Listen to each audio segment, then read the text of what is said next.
Boa noite, irmãos. Que Deus continue abençoando a todos. Vamos abrir nossas Bíblias em São Marcos, capítulo 16, versículo 15 ao versículo 18. Saudamos a todos no precioso nome de Jesus Cristo, amém? Também quero transmitir aos irmãos saudação do irmão Antônio. Ele é lá do Rio de Janeiro, acabou de me ligar agora, que tem sempre participado dos cultos, assistido, né? Ele é das Assembleias de Deus e enviou também, pediu para transmitir a saudação dele à igreja, amém? E que vocês, quando orar, lembrem de orar por esse irmão ali do Rio de Janeiro, irmão Antônio. Ele tem sido, como disse ele, grandemente abençoado com as mensagens que Deus tem nos dado aqui nesse lugar. Amém? Vamos ler então São Marcos capítulo 16, versículo 15. E disse-lhes: Ide por todo o mundo, pregai o evangelho a toda criatura. Quem crer e for batizado será salvo, mas quem não crer será condenado. E estes sinais seguirão aos que crerem. Em meu nome expulsarão demônios, falarão novas línguas, pegarão nas serpentes, e se beberem alguma coisa mortífera não lhes fará dano algum. E imporão as mãos sobre os enfermos e os curarão. Vamos orar. Pai celestial, eterno Deus, te agradecemos por esta palavra que foi lida e pedimos agora que o Senhor possa inspirar, ungir a palavra, Pai. Como disse o apóstolo Paulo, que ele pregava o evangelho no poder e demonstração do Espírito Santo. E é isso, Pai, que nós desejamos. Não somente falar a palavra, mas ter ela na demonstração do Espírito, Senhor, que o Senhor possa grandemente nos abençoar esta noite, pois lhe pedimos isso em nome de Jesus, teu Filho amado, quando agora também, amanhã, teremos aquela reunião ali em Getúlio Vargas. Rogamos pelos pastores, irmãos, que já estão se deslocando para aquele lugar, que o Senhor possa estar com eles, que o Senhor possa abençoar e assim guardar, ó Deus, livrar dos perigos nas estradas e dar um grande momento ali na Tua presença. Em nome de Jesus lhe pedimos. Amém. Podeis assentar, irmãos?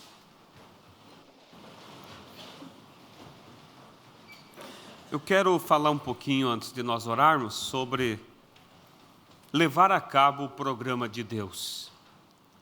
Nesta mensagem, o maior que Salomão está aqui, no parágrafo 36, o profeta nos diz assim: Amigos, eu não quero dizer isto criticamente, mas temos falhado em levar a cabo o programa de Cristo, o programa que Cristo nos enviou para cumprir. Então, isso é uma afirmação muito séria, que deve levar cada um do corpo de Cristo, da igreja, a preocupar-se.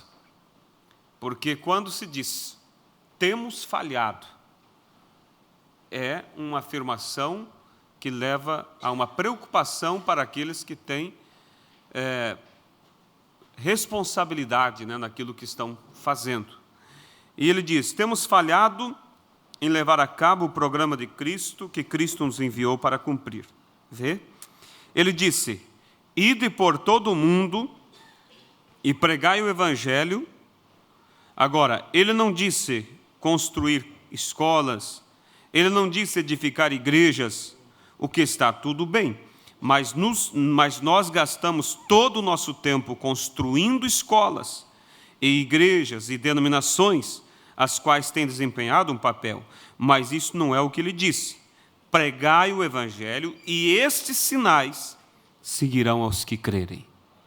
Então, aí está o propósito de Deus: pregar o Evangelho e ter os sinais de Cristo em continuidade nas nossas vidas.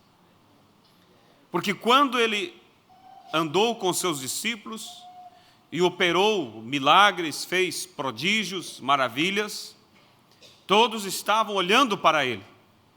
Mas, de repente, ele é crucificado, ele vai à sepultura e, como vocês sabem, os apóstolos entram em desespero, os seguidores de Cristo caem em um desânimo, não compreendendo aquele propósito de Deus.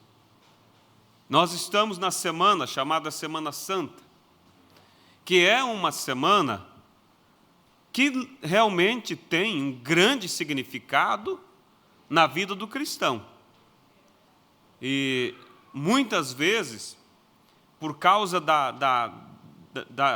do mundo religioso desvirtuar o verdadeiro sentido, acaba até mesmo nós falhando em manter o significado.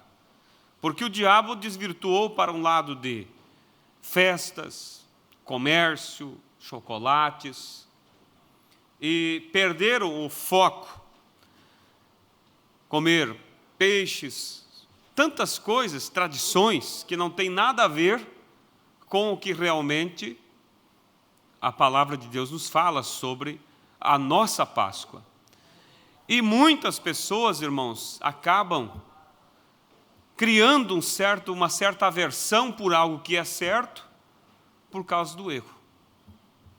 Crentes, às vezes, desprezando a Páscoa, porque olham o lado errado da coisa e não conseguem ver que, se há as aberrações, há algo certo, pelo qual Deus estabeleceu, e nós devemos guardar esse verdadeiro sentido da Páscoa em nossos corações. Veja que a Páscoa ela era comemorada antes da própria morte do Senhor Jesus Cristo. E era uma comemoração em memória a uma libertação natural. Eles foram libertados da escravidão, foram tirados de uma terra e foram levados a uma outra terra. Foram feitos de escravos, homens livres. E veja que a Bíblia disse que era para eles, quando comessem a Páscoa e fizessem os preparativos e tudo aquilo, e os filhos chegassem e dissessem: papai, o que significa isso? O que significa nós comermos pães sem fermento? O que significa essa carne temperada com ervas amargosas? Deus disse: quando vossos filhos perguntarem isso, vocês digam a eles que vocês eram um povo estranho, vivendo em cativeiro, e que Deus os libertou com o braço forte, e que os fez livres. Então veja que a Páscoa era para ser feita em memória, em lembrança de uma libertação, e aquilo era para ser revivido no coração das gerações futuras. Agora, tudo do Velho Testamento nós sabemos que são sombras. Logo veio a perfeita Páscoa para nós, que foi o perfeito Cordeiro, que em tudo, irmãos, cumpriu os tipos que lhe apontavam. Por exemplo, o cordeiro tinha que ser sem mancha, sem mácula, sem quebraduras, sem sarnas. É um tipo perfeito de Cristo, que não havia nenhuma mancha nele, não havia nenhuma falha nele. Depois, esse cordeiro tinha que ser lavado. Cristo foi ao Jordão. Não precisava ser batizado, mas ele era o cordeiro. Ele precisava ser lavado. E o cordeiro, então, tinha que ser examinado pelo sacerdote antes de ser sacrificado. E lá vai Cristo para ser examinado. E Pilatos olha e diz: não vejo pecado nenhum neste homem. Tudo estava cumprindo as Escrituras. E quando o cordeiro foi examinado, tudo estava perfeitamente no lugar. Então ele foi imolado pelos nossos pecados. Sacrificado, a nossa Páscoa, sacrificado por nós.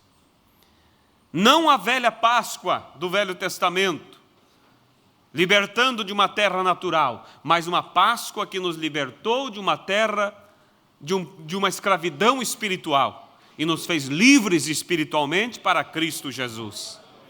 Amém? E agora então, o profeta nos diz que a manhã daquele domingo foi o selo da Páscoa. Por quê? Porque se ele não ressuscitasse pela manhã do domingo, toda a nossa esperança seria em vão. Mas a ressurreição dele foi o selo da Páscoa e a prova de que ele vive e que somos herdeiros de todas das promessas dele, de todas as riquezas que ele tem. Mas quando ele estava ali na sepultura, os discípulos, não compreendendo até o momento, voltaram a pescar, saíram desanimados. Não sabiam, irmãos, que o principal plano de Cristo ainda estava pela frente. E pensaram, está tudo perdido, nossas esperanças se foram. Esperávamos que ele iria remir Israel, e já é o terceiro dia que ele está morto. Mas, irmãos, antes era ele com eles, agora é ele em nós. Antes era ele fazendo, agora é nós fazendo. Veja, porque após o seu sacrifício, ele pagou o preço. O pecador era eu, o pecador era você, ele morreu por nós, tomou nossos pecados, levou, jogou no inferno, da onde era a origem do pecado, nos fez livres e liberou o Espírito dele para que viesse morar dentro de nós. Amém? Você veja, ali estava o principal plano dele, ele através de nós. E aí ele vem e diz que a vara é que produz os frutos, não a figueira, não a videira. A videira somente mantém as varas, mas quem produz o fruto é as varas. Ele estava mostrando com isso que hoje os mesmos frutos que ele fez são produzidos pelas varas, e as varas somos nós, que nascemos através do novo nascimento, batizado corretamente, como a Bíblia ensina. Arrependei-vos, disse Pedro, cada um de vós seja batizado em nome do Senhor Jesus Cristo para perdão dos pecados. Ali estava Pedro cumprindo a ordem de São Mateus, capítulo 28, porque em São Mateus 28, 19, diz: ide por todo o mundo, fazer discípulos, batizando-os em nome do Pai, do Filho e do Espírito Santo. Mas ali vocês vejam claramente que ele pede um nome: ide e batizai em nome do Pai. Qual é o nome para que eu possa ser batizado em nome do Pai? Os apóstolos tiveram a revelação de que o nome é Senhor Jesus Cristo. Pai, Senhor, Filho Jesus, Espírito Santo Cristo. Então, Atos capítulo 2 não é uma contradição, mas é o cumprimento de São Mateus 28, 19. Em São Mateus, Jesus deu a ordem, e em Atos, os apóstolos cumpriram aquela ordem sobre divina revelação, batizando as pessoas realmente no nome que é Senhor Jesus Cristo. E assim nos fazendo herdeiro, porque Pedro disse: arrependei-vos e cada um de vós seja batizado em nome do Senhor Jesus, para perdão dos pecados, e recebereis o quê? O dom do Espírito Santo. O dom do Espírito Santo não é os dons. Os dons, tem os 9 dons do Espírito: falar em línguas, o dom de interpretação, o dom de maravilhas, o dom de cura. Isso são dons. Mas o dom do Espírito Santo, todos sabemos que é o próprio Jesus dentro de nós. O próprio Espírito Santo vindo morar dentro do homem. Uma pessoa pode ter os dons e não ter o doador dos dons. Mas o batismo em nome do Senhor Jesus Cristo nos dá o direito de recebermos o dom do Espírito Santo, que é a vida de Cristo em nós. E esta vida, uma vez vindo para dentro do homem, para dentro da mulher, faz com que nós produza os mesmos frutos que ele produziu enquanto estava aqui na terra. Por isso ele diz: esses sinais seguirão aos que crerem. Porque agora é Ele em nós, é Ele em mim, é Ele em você. E quando o profeta diz: temos falhado em levar a cabo, em cumprir o programa de Deus, mostrando que muitos têm se ocupado somente com o conhecimento, ou se ocupado em serem membros da igreja, e não têm chegado a um nível de fé, ao tal nível que as mesmas obras que ele fez, cumpram-se através de nós. Isso, irmãos, é o que nós devemos crer e desejar do profundo do nosso coração, que os mesmos frutos que Cristo produziu, têm que ser produzidos através de nós. Não somente no que diz a cura, a milagres, mas especialmente no que se diz a natureza de Cristo. Os frutos do perdão, os frutos do amor. Isso deve fluir através da igreja. Porque nós somos as varas, diz a Bíblia. E Ele é a videira. E é através dessas varas que vai produzir o fruto da natureza do tronco, que é Cristo. Você nunca colhe um cacho de uva do tronco da videira, mas você colhe dos galhos. Você diz: quem está produzindo? É um fruto da videira, mas quem que produziu? Os galhos. Então hoje, se nós queremos ver as obras de Deus manifestas, irmãos, é através de mim, através de você. Deus não tem outras mãos a não ser as suas, não tem outros olhos a não ser os seus, não tem outros pés a não ser os nossos hoje aqui. Lembra aquela velha história que o irmão Brana conta do pequeno Rick? Estava morrendo no hospital com câncer. A criança tinha, se não me falha a memória, 3 meses de idade, um bebezinho. E o câncer no queixo da criança se manifestou. E o médico tentou cortar e aquilo alastrou, a tal ponto que inchou a língua da criança, ficou preta e inchou, trancou o canal da respiração. E eles tiveram que furar a garganta do bebê e colocar um caninho, e a criança respirava por ali. Amarrar uma faixa para segurar aquele queixo apodrecido pelo câncer. E ainda mais, amarrar as mãos do bebê sobre a cama, porque ele não compreendia e ele tentava tirar aquele pano. E ali estava a cena mais doída que alguém poderia ver. E aquele pai disse: irmão Brana, o senhor poderia orar pelo meu bebê? E ele disse: eu vou. E quando ele chegou no quarto, e então o bebezinho deitado ali na cama, o Brana se aproximou, e o pai olhou e disse: oi, Rick, do papai. Papai trouxe o irmão Brana para orar por você. Quando o pai falou isso, aquele bebezinho fez força com os bracinhos para ir no colo do pai. E o irmão Brana disse: aquilo derreteria o coração de um homem de ferro. Ver uma criança de apenas 3 meses reconhecendo seu pai.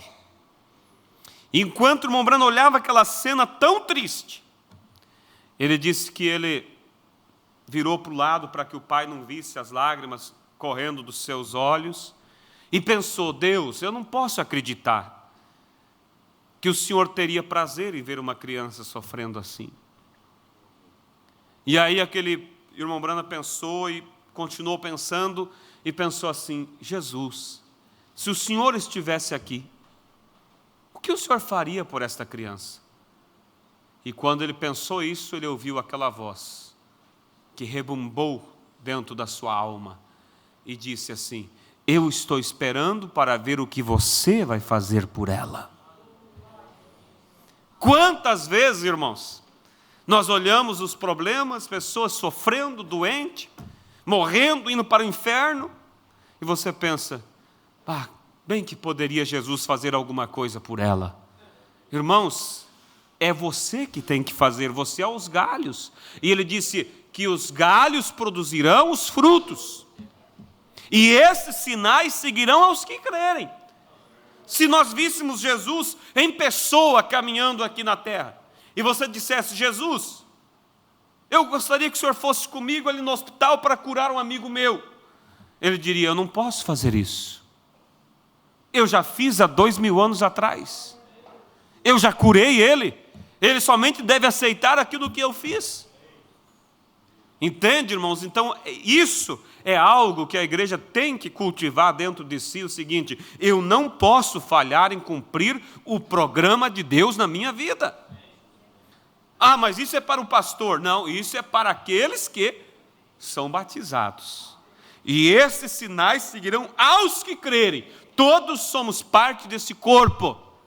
E você tem o direito e a autoridade. Como diz na mensagem, a base fundamental para a fé, o profeta diz assim: quando você ora para algum determinado assunto, e você diz: em nome do Senhor Jesus, eu peço tal coisa, em nome do Senhor Jesus, eu determino isso. O profeta diz: é como se o próprio Jesus estivesse orando, porque você está usando o nome dele, e ele te deu a autoridade. Ele diz: pode usar o meu nome.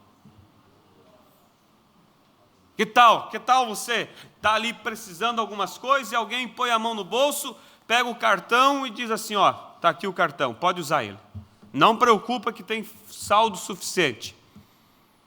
O que você faria com esse cartão? Ficaria, será, sem ter o que comer em casa, sem ter o leite para pôr na mesa para as crianças, tomar o café pela manhã? Sem comprar aquele remédio que precisa ser comprado? Tendo aquele cartão e a autorização do dono: pode usar. Pode usar, vai lá e passa lá, está a senha contigo, é isso aí. E qual é a senha que ele nos deu para fazer funcionar o cartão dos céus? Senhor Jesus Cristo. Só isso, está desbloqueado. Você passa o cartão e digita essa senha, em nome do Senhor Jesus, e o saldo vem para a sua conta. O valor é pago para a cura divina, o valor é pago para te trazer paz, para resolver aquele problema insolúvel que você diz: não tem mais, já fiz tudo o que poderia fazer. Passa o cartão dos céus. Ele nos deu. Por isso o profeta diz: quando você ora em nome do Senhor Jesus, é como se fosse o próprio Jesus orando. Irmãos, nós estamos ouvindo essa semana o pastor ensinando sobre fé. Mas cadê a fé para pôr isso em prática e dizer: isso é meu, diabo, sai daí? O diabo vai levantar e vai dizer: quem é você? Olha, você não tem nada que saber quem eu sou. Você tem que saber a autoridade que eu estou usando de quem é. Agora, quem eu sou não é problema teu. Eu venho em nome do Senhor Jesus. Então nós não podemos, irmãos, falhar em cumprir este propósito, este programa de Deus, o ID do Senhor e os sinais acompanhando. Seja onde você for, você pode sim. Outro dia eu fiquei contente, o irmão Isaac, não sei se ele está aqui, contando sobre as crianças na escolinha, ele dando aula para elas, e deu uma oportunidade para elas dar testemunho, e impressionante, levantou algumas crianças e deram testemunhos maravilhosos. Um deles, eu acho que foi brincar com o outro, não sei direito como é que foi, e a criança, o amiguinho, estava doente.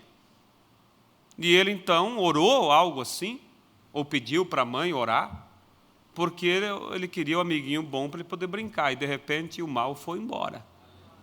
Agora, isso é uma fé que os pais plantam na criança. Você plantou, isso vai se manifestar. Então vamos, irmãos, cumprir o propósito. Não falhe em cumprir o programa de Deus na sua vida. Vamos nos colocar de pé? E disse-lhes: ide por todo o mundo, pregai o evangelho a toda criatura. Quem crer e for batizado será salvo, mas quem não crer será condenado. E esses sinais seguirão os que crerem: em meu nome expulsarão demônios, falarão novas línguas, pegarão nas serpentes, e se beber alguma coisa mortífera não lhes fará dano algum. E imporão as mãos sobre os enfermos e os curarão. Então você tem essa autoridade, faça isso. Quando se deparar com alguém precisando, põe as mãos sobre ele. Creia na tua oração.